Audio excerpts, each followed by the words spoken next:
Welcome friends.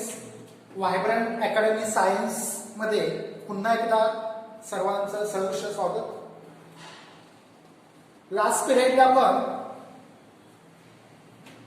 Qualitative property मध्ये शेवटची qualitative property complete केली होती, ऑस्मोटिक प्रेशर. एकूण 4 क्वालिटेटिव्ह प्रॉपर्टीज आपण एक्सप्लेन केले.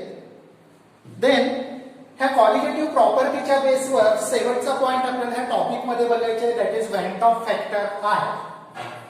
हा वेंट ऑफ फॅक्टर काय मिळतोय तर this is an ratio of, कशाचा रेशो बघा तर went Hoff factor is the ratio of qualitative property of electrolyte divided by qualitative property of non-electrolyte having same concentration. हे जे रेशो मिळतोय त्या रेशोलाच काय म्हणते वेंट ऑफ फॅक्टर. आणि कशाने डिनोट केलाय स्मॉल आय. म्हणजे त्याचं इक्वेशन काय मिळतं बघा आपल्याला, क्वालिटेटिव्ह प्रॉपर्टी. ही क्वालिटेटिव्ह प्रॉपर्टी कशाची सांगितली आपण तर qualitative property of electrolyte solution. Electrolyte solution to the qualitative property of non-electrolyte solution. Qualitative property of non-electrolyte solution. आपण सुरुवातीलाच इलेक्ट्रोलाइट आणि नॉन इलेक्ट्रोलाइट म्हणजे काय याच्यामध्ये डिफरन्स काय आहे हे आपण सुरुवातीलाच बघितलं होतं बघा. मग इथं आपण घेताना हा जो रेशो घेतला क्वालिटेटिव्ह प्रॉपर्टीचा रेशो आहे, इलेक्ट्रोलाइट आणि नॉन इलेक्ट्रोलाइट ह्या रेशोलाच काय म्हटलं वेंट ऑफ फॅक्टर आय म्हटले पॅरामीटर. हेच इक्वेशन पुन्हा ह्या स्वरूपात आपण लिहू शकतो बघा. डिफरंट टाईपच्या क्वालिटेटिव्ह प्रॉपर्टीज आपण बघितल्या होत्या. पहिली क्वालिटेटिव्ह प्रॉपर्टी आपण बघितली होती त्याच्यामध्ये तर this is an lowering of vapour pressure आणि त्याच्यासाठीचा वेंट ऑफ फॅक्टर आय चे इक्वेशन काय मिळतं बघा, delta P divided by delta P subscript काय इंडिकेट केलाय 0 इज इक्वल टू. दुसरी क्वालिटेटिव्ह प्रॉपर्टी आपण बघितली होती elevation in boiling point, that is delta TB to the delta TB 0.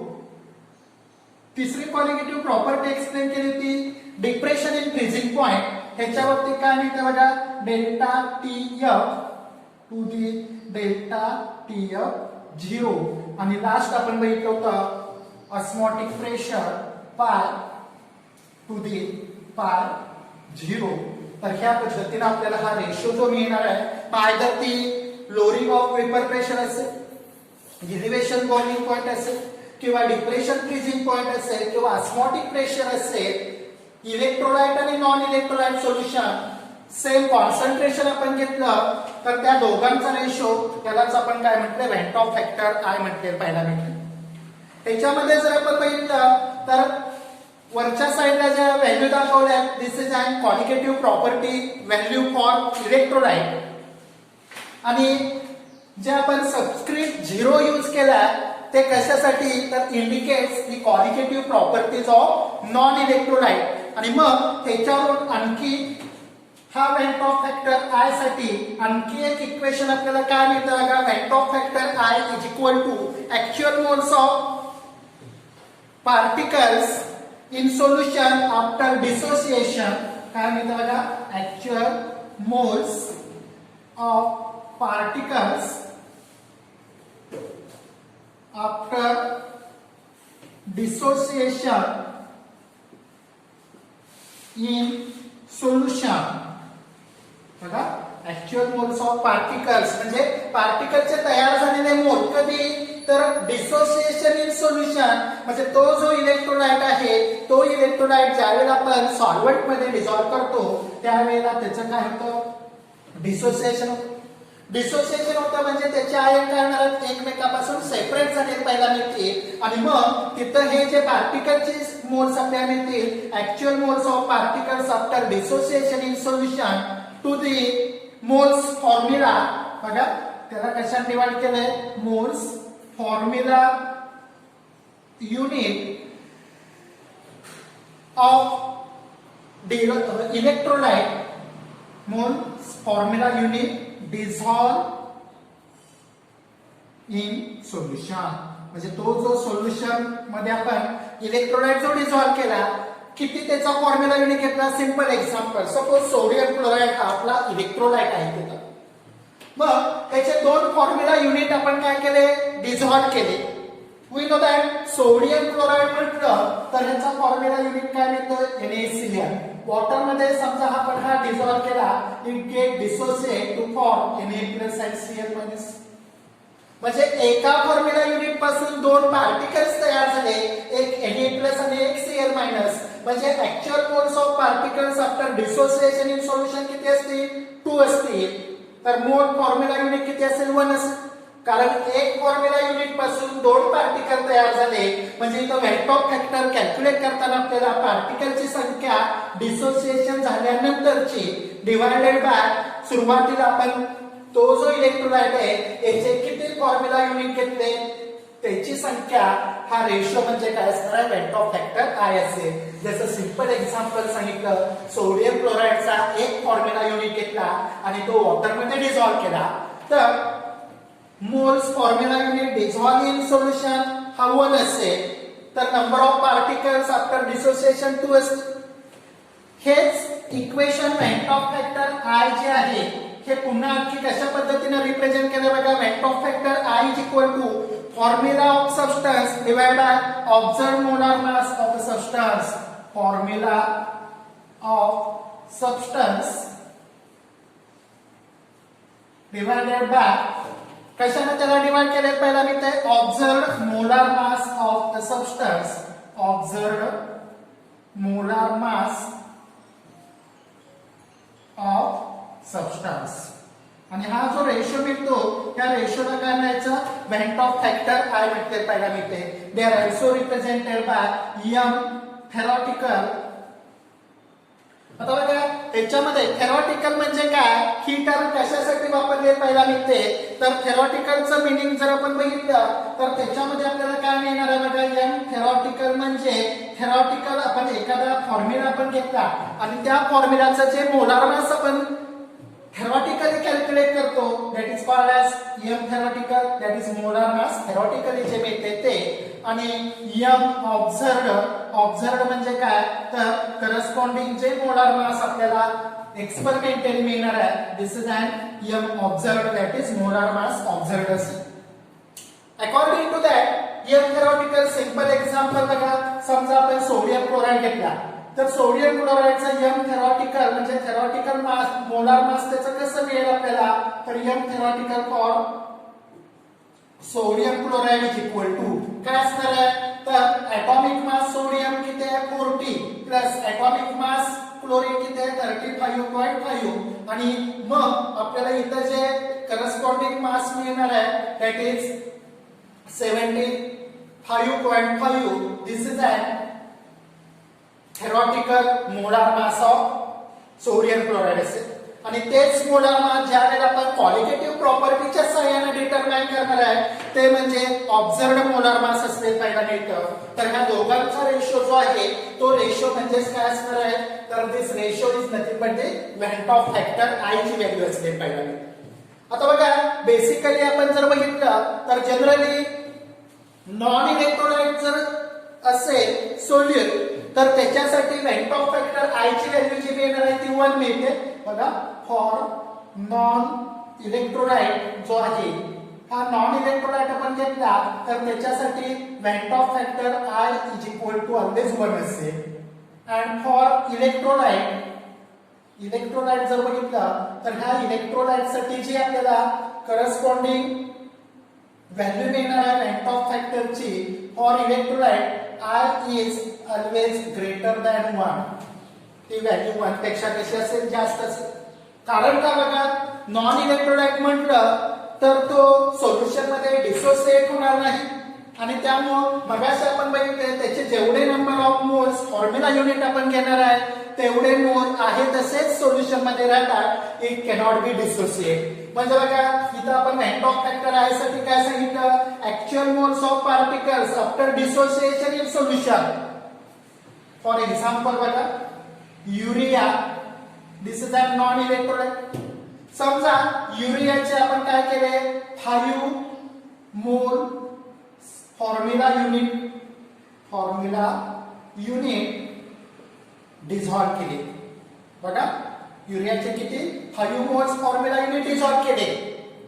मग after dissolution urea non electrolyte आहे आणि त्यामुळे त्याचं डिसोसिएशन होत नाही. त्याचे जेवढे नंबर ऑफ मोल आपण डिझॉल्व केले सोल्युशन मध्ये तेवढेच नंबर ऑफ मोल्स राहणार आहेत. It cannot be change.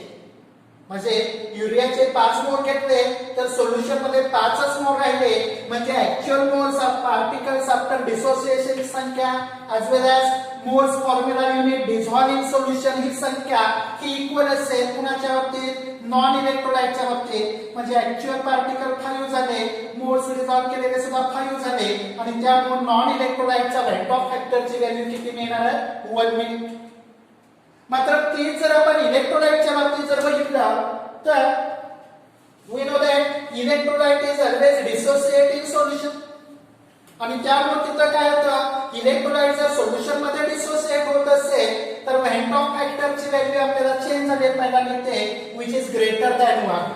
For example बघा suppose one of the electrolytes sodium chloride, potassium nitrate. आता आपण बघितलं sodium chloride solid one formula mass unit आपण घेतलं तो वॉटर मध्ये डिसॉल्व केला तर 2 पार्टिकल तयार होतील as like to that Na+ आणि Cl-. म्हणजे इथं जर बघितलं van't Hoff factor I after dissociation particle किती तयार झाले 2. आणि आपण घेतला होता फॉर्म्युला युनिट किती मास दॅट इज मोल 1 घेतला होता दॅट इज 2 डिवायडेड बाय 1. म्हणजे त्याचा वेंटॉफ फॅक्टर 2 आला. सेम पोटॅशियम नायट्रेट हा सॉलिड सबस्टन्स वॉटर मध्ये डिसॉल्व केला काय तयार होईल potassium ion and nitrate ion in aqueous state. आता इथं सुद्धा बघा वेंटॉफ फॅक्टर ह्याच्या बाबतीत सुद्धा किती मिळेल आपल्याला 2च व्हॅल्यू असेल. कारण का बघा एक पोटॅशियमचा फॉर्म्युला युनिट आपण घेतला तो डिसोसिएट झाला 2 पार्टिकल तयार झाले. म्हणजे पार्टिकलची संख्या 2 आहे डिसॉल्व केलेला मोल मात्र 1च आहे. म्हणजे त्याच्यासाठी वेंटॉफ फॅक्टर 2 मिळतो. म्हणजे हा वेंटॉफ फॅक्टर जर आपण बघितला which depends upon nature of electrolyte.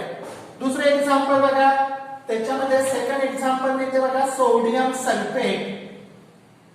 आता सोडियम सल्फेटचा एक फॉर्म्युला युनिट आपण मोल घेतला हा वॉटर मध्ये डिसॉल्व केला तर हा डिसोसिएट होताना बघा 2 सोडियम आयन तयार करेल आणि एक सल्फेट आयन तयार होईल. एक काय तयार होईल सल्फेट आयन. म्हणजे इथं जर आपण बघितलं तर इथं वेंटॉफ फॅक्टर I ची व्हॅल्यू काय आहे आफ्टर डिसोसिएशन किती पार्टिकल तयार झाले 2 सोडियम आणि 1 सल्फेट 3 पार्टिकल तयार झाले. आणि आपण फॉर्म्युला युनिट मोल किती घेतलाय 1च घेतलाय 3 डिवायडेड बाय 1. त्याच्यासाठी वेंटॉफ फॅक्टरची व्हॅल्यू मिळते 3. किंवा दुसरा एक्झाम्पल बघा calcium chloride solid substance water मध्ये डिसॉल्व केला calcium ion aqueous plus 2 chloride ions aqueous. आणि ह्याच्यासाठी वेंटॉफ फॅक्टर बघा आफ्टर डिसोसिएशन किती पार्टिकल मिळाले 2 क्लोराइड आणि 1 कॅल्शियम म्हणजे 3 पार्टिकल्स मिळाले. घेतले होते आपण किती 1 मोल ऑफ फॉर्म्युला युनिट. म्हणजे याच्यासाठी वेंटॉफ फॅक्टरची व्हॅल्यू किती मिळते 3 मिळते. म्हणजे नॉन इलेक्ट्रोलाइट जर बघितला तर तो डिसोसिएट होत नाही आणि डिसोसिएट होत नसल्यामुळं तिथं जर आपण बघितलं तर त्याच्यासाठी वेंटॉफ फॅक्टरची व्हॅल्यू ऑलवेज 1 असेल. कारण जेवढे मोल आपण घेणार आहे तेवढेच पार्टिकलची संख्या त्या सोल्युशन मध्ये आहे तशीच राहते आणि त्यामुळे तिथं त्याच्यासाठीचा वेंटॉफ फॅक्टर 1 असेल. इलेक्ट्रोलाइटच्या बाबतीत मात्र डिसोसिएट होऊन 2 or more आयन्स तयार होतात. म्हणजे पार्टिकलची संख्या वाढते आणि त्यामुळे वेंटॉफ फॅक्टर जर आपण बघितला फॉर इलेक्ट्रोलाइट त्याची व्हॅल्यू ऑलवेज किती असणार आहे ग्रेटर दॅन 1 असेल. तर ह्या पद्धतीने आपल्याला वेंटॉफ फॅक्टर मिळते. अकॉर्डिंग टू दॅट बेसिकली आपण क्वालिटेटिव्ह प्रॉपर्टी जर स्ट्रॉंग इलेक्ट्रोलाइटच्या बाबतीत बघितलं मीन्स हाय कॉन्सन्ट्रेशन तर तिथं आपल्याला काय मिळतं बघा वेंटॉफ फॅक्टर I ह्याची व्हॅल्यू जर बघितली this is as smaller than expected value. बघा this is also important one for high concentration solution of कुणाचं तर स्ट्रॉंग इलेक्ट्रोलाइट, कुणाच्या बाबतीत सांगतोय तर स्ट्रॉंग इलेक्ट्रोलाइट. स्ट्रॉंग इलेक्ट्रोलाइटचं सोल्युशन आहे. नंतर सोल्युशन मध्ये कॉन्सन्ट्रेशन काय हायर कॉन्सन्ट्रेशन म्हणजे इलेक्ट्रोलाइटचं प्रमाण त्याच्यामध्ये जास्त असेल. मग अशा केस मध्ये जर आपण बघितलं I is smaller than expected value. बघा काय सांगितलं तर ज्या वेळेला एखादा स्ट्रॉंग इलेक्ट्रोलाइटचं सोल्युशन आपण घेतलं आणि ते सोल्युशन कसं असेल हायर कॉन्सन्ट्रेशन असेल तर अशा सोल्युशन साठी वेंटॉक फॅक्टर I जर बघितलं तर ह्याची व्हॅल्यू आपल्याला स्मॉलर मिळते दॅन एक्सपेक्टेड व्हॅल्यू. म्हणजे simple example, suppose sodium sulphate आपण इलेक्ट्रोलाइट घेतला, त्याची एक्सपेक्टेड व्हॅल्यू किती आहे वेंटॉक फॅक्टरची 3 आहे. मात्र त्याचं जर हायर कॉन्सन्ट्रेशन आपण घेतलं तर तिथं ती व्हॅल्यू 3 पेक्षा कमी मिळते.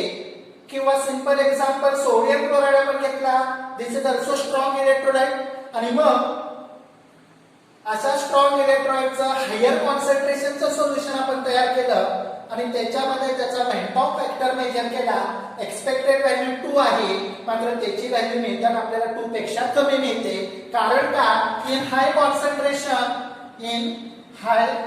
कॉन्सन्ट्रेशन काय फॉर्म झाले पहिला मिळतात pair of ion. High concentration मध्ये काय तयार होते पेअर ऑफ आयन तयार होतो. आणि मग हा पेअर जर बघितला pair content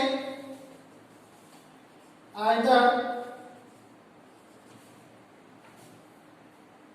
one or more cation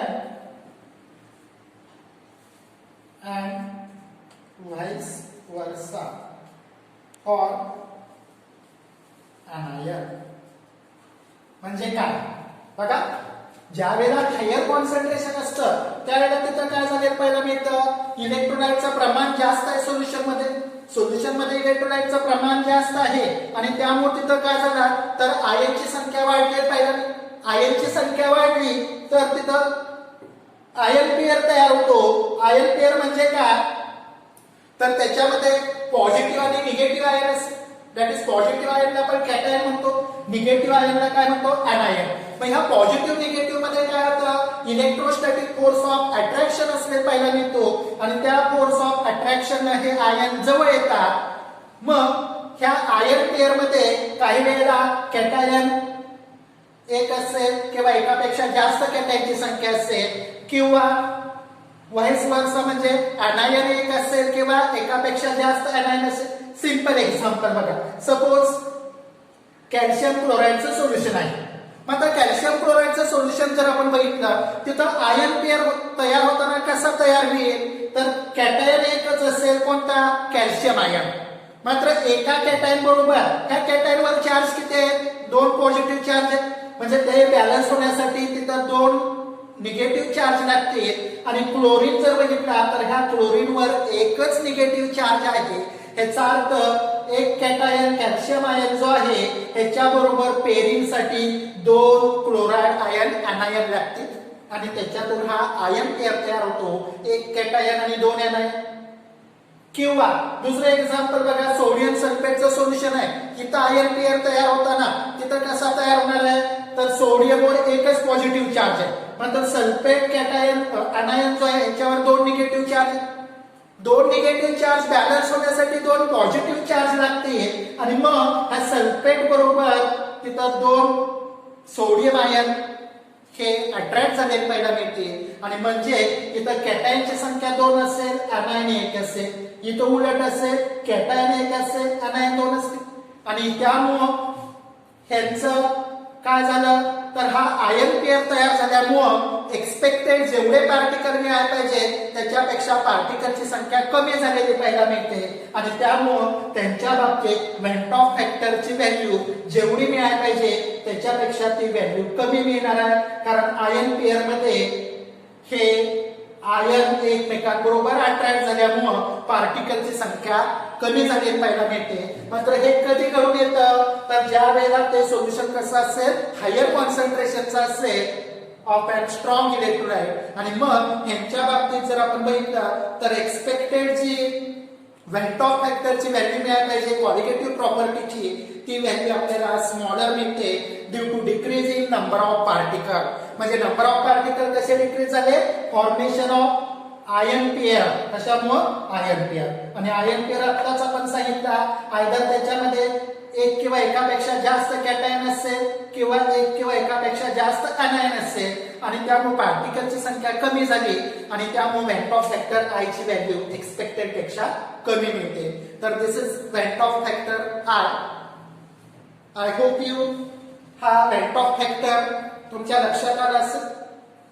त्याचा स्क्रीनशॉट काढून घ्या.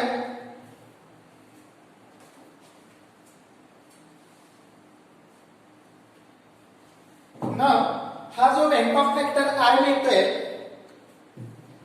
हा आपण काय बघितलं होता तर this is an ratio of. कशाचा रेशो होता तर colligative property of electrolyte solution to the colligative property of non electrolyte solution having same concentration. आणि मग हा जो वेट ऑफ फॅक्टर आपण बघितला कॉलिगेटिव्ह प्रॉपर्टीच्या बाबतीत डिफरंट कॉलिगेटिव्ह प्रॉपर्टी आपण एक्सप्लेन केल्या होत्या. ह्यांच्यासाठीचा हा वेट ऑफ फॅक्टर कसा मिळेल केला ते आपण बघितलं electrolyte as well as non electrolyte साठी.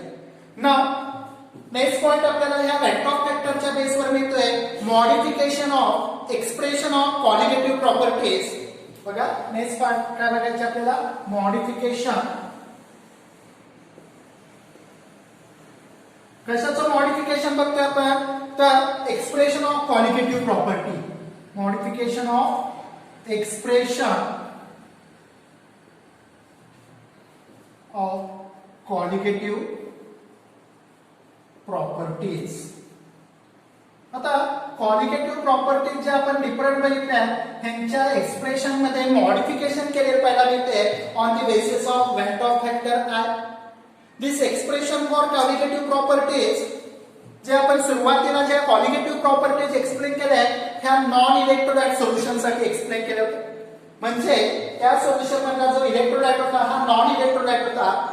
त्याचा अर्थ तो ज्या वेळेला आपण त्या पर्टिक्युलर सॉल्व्हेंट मध्ये डिझॉल्व्ह करणार आहे त्यावेळेला जेवढे नंबर ऑफ मोल्स आपण घेतले तेवढे नंबर ऑफ मोल आहे तसेच राहतात. ते डिसोसिएट होत नव्हते. म्हणजे इथं आपल्याला वेट ऑफ फॅक्टर त्याची व्हॅल्यू जर बघितली नॉन इलेक्ट्रोलाइट साठी ही आय ची व्हॅल्यू 1 मिळत होते. हे आता सुद्धा आपण एक्सप्लेन केलं होतं ना. म्हणजे सुरुवातीचं जे आपण क्वालिटेटिव्ह प्रॉपर्टी एक्सप्लेन केले ह्याच्यासाठी आपण जो इलेक्ट्रोलाइट कन्सिडर केला होता तो नॉन इलेक्ट्रोलाइट होता.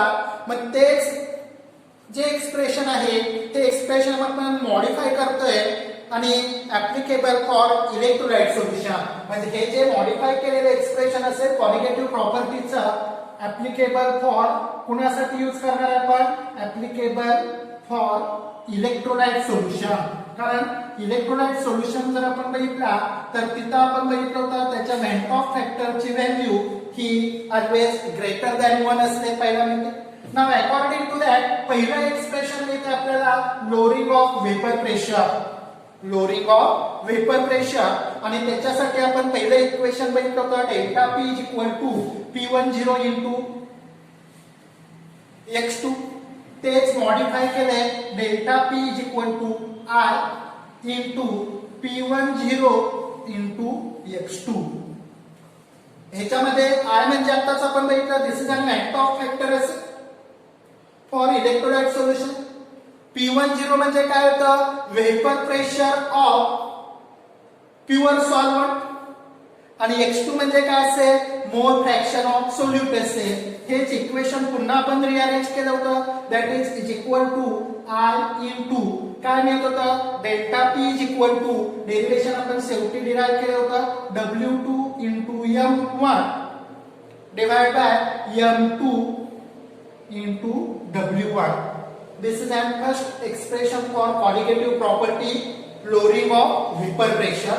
हे आपण मॉडिफाय केलं ऍप्लिकेबल करण्यासाठी कुणासाठी इलेक्ट्रोलाइट सोल्युशन आणि त्याच्यामध्ये काय इंट्रोड्यूस केलं आपण वेट ऑफ फॅक्टर आय ची व्हॅल्यू इंट्रोड्यूस केली. नाव दुसरी क्वालिटेटिव्ह प्रॉपर्टी आपण बघितली होती elevation in boiling point delta TB is equal to आपल्याला इक्वेशन मिळत होतं केबी इंटू स्मॉल एम. हे ओरिजिनल इक्वेशन असेल. ते मॉडिफाय केलं तर काय मिळेल delta TB is equal to I into KB into M. We know that delta T B म्हणजे काय elevation in boiling point. I म्हणजे काय असेल वेंटॉप फॅक्टर असेल. KB this is an molar elevation constant किंवा त्याला इब्लिओस्कोपिक कॉन्स्टंट म्हटलं होतं. Small M indicate that molality. Now हेच पुन्हा आपण फायनली मोलार मास ऑफ सोल्यूटच्या फॉर्म मध्ये डिराइव्ह केलं होतं आणि तिथं आपल्याला काय मिळते बघा delta TB is equal to I into काय मिळतं 1000 into KB into W2 upon M2 into W1.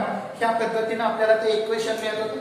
म्हणजे मूळचं इक्वेशन आपल्याला काय होतं delta TB is equal to 1000 K B into W2 upon M2 into W1. हे आपण डिराइव्ह केलं होतं बघा elevation in boiling point and molar mass of solute. ह्याच्यामध्ये हे फायनल इक्वेशन मिळालं होतं. तेच इक्वेशन आपण इथं मॉडिफाय केलंय in the form of vector factor i. Then third equation आपल्याला मिळते depression in freezing point delta TF is equal to KF into small m.